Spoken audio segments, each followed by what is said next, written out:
आप सभी का मेरे चैनल में बहुत बहुत स्वागत है। अपनी संतान की लंबी आयु के लिए, निरोगी काया के लिए शीतला माता, ये बासोडा की ये कथा अवश्य सुनिए, जो कि होली के बाद अवश्य ही मनाई जाती है।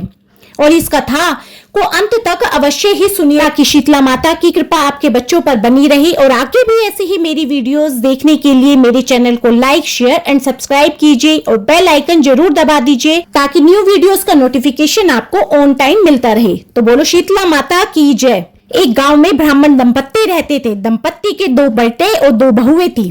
दोनों बहुओं को लंबे समय के बाद बेटे हुए थे। होली के बाद उनके यहाँ शीतला सप्तमी या फिर बासोडा का त्योहार आया। घर में पर्व के अनुसार ठंडा भोजन तैयार किया गया। दोनों बहुओं के मन में विचार आया, यदि हम ठंडा भोजन लेंगी तो बीमार होंगी, बेटे भी अभी तो हमारे छोटे हैं। इस कुविचार के कारण दोनों बहुओं ने पशुओं के दाने तैयार करने के बर्तन में गुपचुप 2 बाटी तैयार कर ली। सास बहू शीतला की पूजा करके आई, शीतला माता की कथा सुनी। बाद में सास तो शीतला माता के भजन करने के लिए बैठ गई।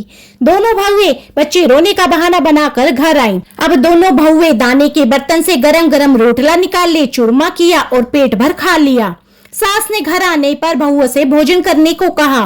बहुएं ठंडा भोजन करने का दिखावा करके घर काम में लग गई। सास ने कहा, बच्चे कब के सोए हैं, उन्हें जगाकर भोजन कराओ।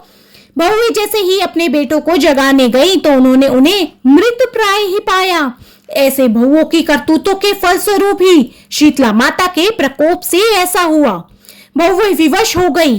सास ने अब घटना जानी, क्योंकि बहुओं को अब सारी घटना बतानी पड़ी।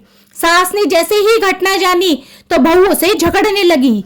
सास बोली कि तुम दोनों ने अपने बेटों की बदौलत शीतला माता की अवहेलना की है, इसलिए अपने घर से निकल जाओ और बेटों को जिंदा स्वस्थ लेकर ही अब घर में घुसना। अपने मृत बेटों को टोकरे में सुलाकर दोनों बहुएं घर से निकल पड़ी। जाते जाते रास्ते में एक जीर्ण वृक्ष मिला। ये खेजड़ी का वृक्ष था। इसके नीचे ओरी और शीतला दोनों बहनें बैठी हुई थी। दोनों के बालों में विपुल प्राण में जुएं थी, यानी बहुत जुएं थी। बहुओं ने थकान का अनुभव भी किया था।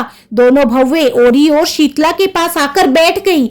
उन दोनों ने शीतला और ओरी के बालों से खूब सारी जुएं निकाली। जुओं का नाश होने से ओरी और शीतलता ने अपने मस्तक में शीतलता का अनुभव किया। अब शीतला माता ने उन दोनों बहुओं से कहा कि तुम दोनों ने हमारे मस्तक में शीतलता दी है, वैसे ही तुम्हारे पेट को भी शांति मिले। दोनों बहुएं एक साथ बोली कि पेट का दिया हुआ ही लेकर हम मारी मारी भटकती हैं, परंतु शीतला माता के दर्शन हुए ही नहीं। शीतला माता ने कहा कि तुम दोनों पापिन हो, दुष्ट हो, दुराचारणी हो, तुम्हारा तो मुंह देखने भी योग्य नहीं है। मुझे नहीं पता था कि तुम दोनों वही बहुएं हो जिन्होंने शीतला सप्तमी यानी बासोडा के दिन ठंडा भोजन ना करके गरम गरम भोजन किया है। यह सुनते ही बहुओं ने शीतला माता को पहचान लिया। दोनों बहुओं ने ओरी और शीतला माता के पैर पकड़ लिए।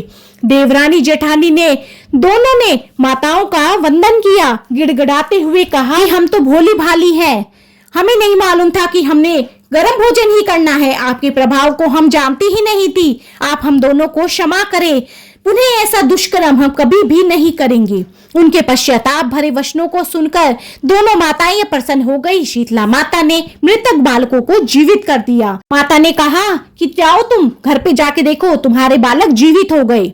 शीतला माता की कृपा से मृतक बालकों में जान आ गई। बहुएं तब बच्चों के साथ आनंद से पुनः गांव में रहने लगी। गांव के लोगों ने जाना कि दोनों बहुओं को शीतला माता के साक्षात दर्शन हुए थे।